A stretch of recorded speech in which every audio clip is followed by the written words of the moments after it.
Salut et bienvenue à notre programme RFS Academia, initié par le bureau d'études RFS Consulting, toujours dans le cadre de notre formation de SIG et cartographie. Dans cette vidéo, nous allons voir comment télécharger les données sur OpenStreetMap. En fait, vous pouvez directement à partir de QGIS télécharger les données de OpenStreetMap, en fait de les utiliser pour les cartes que vous aurez à réaliser. C'est question d'utiliser l'extension de l'outil KickMap. Ça vous permet, KickOSM, ça vous permet de télécharger directement les données sur QGIS, soit à partir de votre de l'internet. Vous pouvez aussi télécharger les données dans le site de OpenStreetMap. Dans le cas ici, je vais venir sur Chrome. Moi, j'utilise comme logiciel pour l'internet Chrome. Vous pouvez utiliser Opera, Mozilla, ça dépend, ou bien Explorer, ça dépend de votre choix et de la qualité de la connexion. Voilà, je viens de lancer Chrome, j'attends que cela puisse s'ouvrir. Voilà, là nous sommes sur l'interface de mon logiciel Chrome. C'est le logiciel que je vais utiliser pour télécharger les données sur OpenStreetMap. Et à partir de là, je vais aller faire la recherche. Je vais cliquer là OpenStreetMap, soit encore je peux seulement mettre l'abréviation OSM. Voilà, et je vais valider.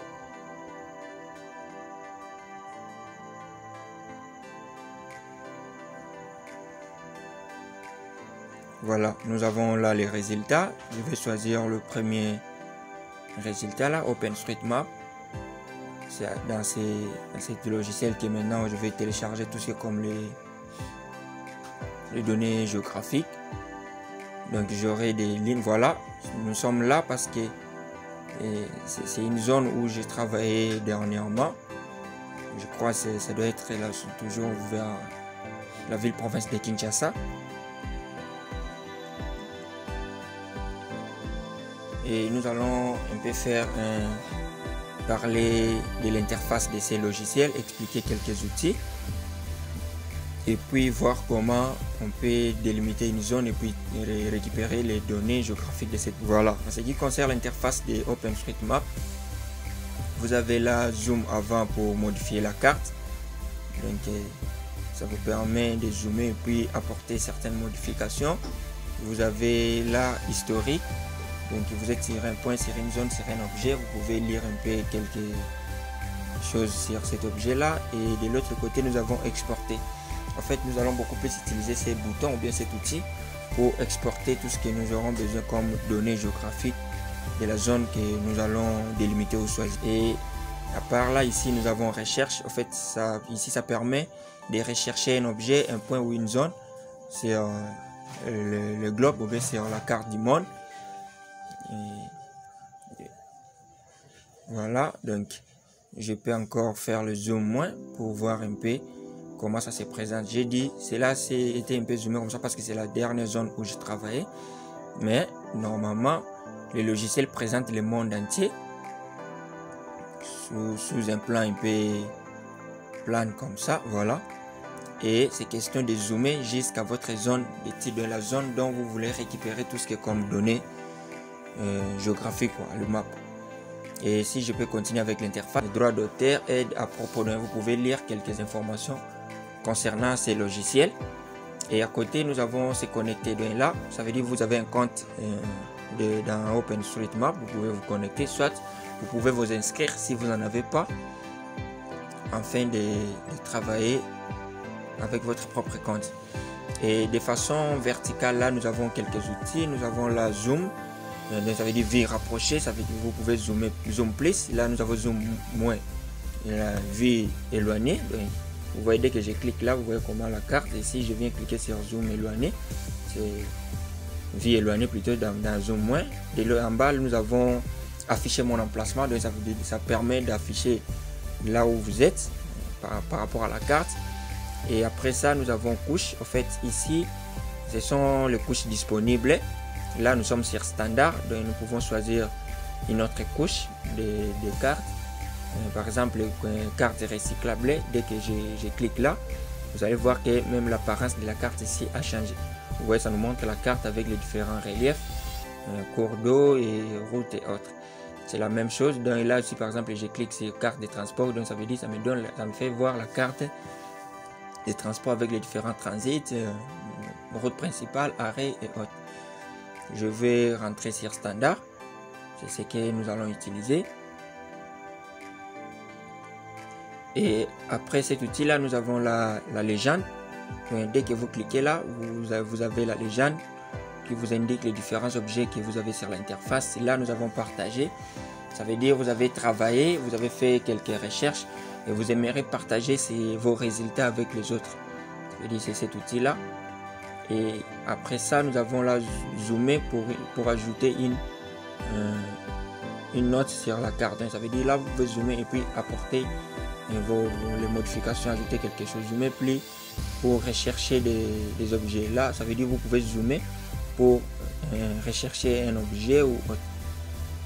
Et à part ces outils là, nous avons ici à gauche en bas l'échelle. Et là, nous avons le contributeur de OpenStreetMap. On nous dit là faire un don. Ça veut dire si vous souhaitez faire un don. Et là, vous pouvez lire les conditions et autres informations à propos de ces sites. Voilà, nous rentrons là. Nous allons zoomer sur la zone, notre zone d'étude, la zone dont nous voulons récupérer les données de OpenStreet.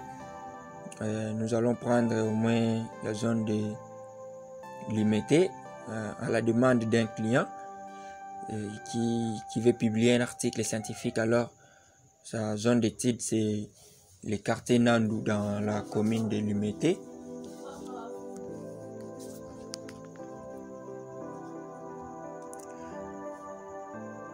Voilà, donc nous allons, voilà, c'est tout cet étendue. Nous allons zoomer. Voilà, nous allons aller sur exporter. Dès que nous cliquons sur ce bouton, vous voyez qu'il y a encore une boîte de dialogue. Sur l'interface, il y a un outil qui s'est ajouté, exporter. Et là, nous avons en fait les différentes coordonnées de l'emprise. Ces coordonnées représentent cette emprise. Donc, ça veut dire si on télécharge directement là, on va récupérer les données de toute cette emprise là.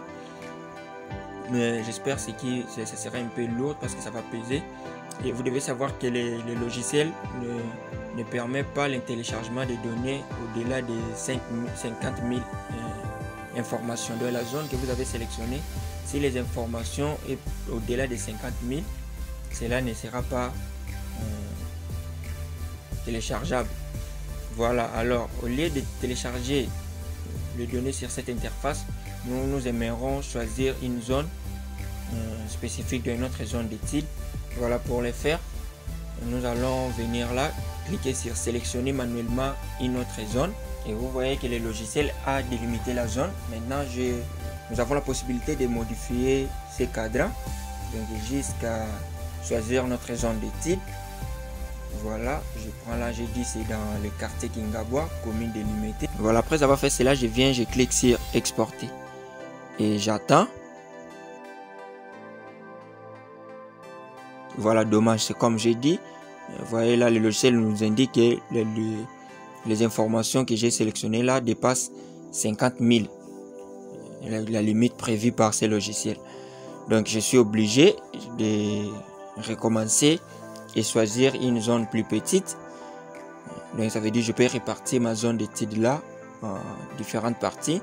Même opération toujours, je clique sur sélectionner manuellement. Je viens là. Je réduis. Espérons là ça va marcher. Et je viens sur exporter. J'attends. Je vais voir si vous pouvez observer vers le coin gauche en bas. Voilà. Je suis en train de le téléchargement a débuté. Et je vois là c'est map 44, 45e ou 44e. Donc il faut bien retenir le nom là parce que vous pouvez les renommer après.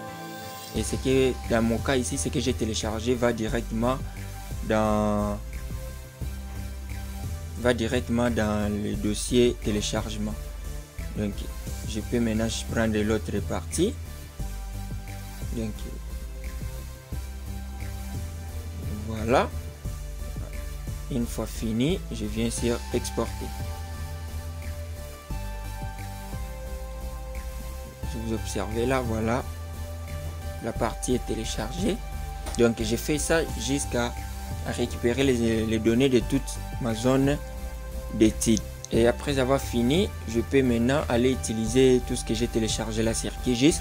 Et vous devez savoir que ce que j'ai téléchargé là, j'ai récupéré et les lignes et les polylignes et le polygone ainsi que les différents points de cette zone là. Donc il y a un max d'informations que j'ai retenu là-bas. C'est question maintenant d'aller le traiter dans QGIS par rapport à ce que j'ai besoin. Si je n'ai besoin que des routes et rivières autres là, ça veut dire que je vais récupérer que les données qui contiennent les données lignes et le vecteur de ligne. Mais si j'ai besoin d'autres choses, je vais prendre points et autres.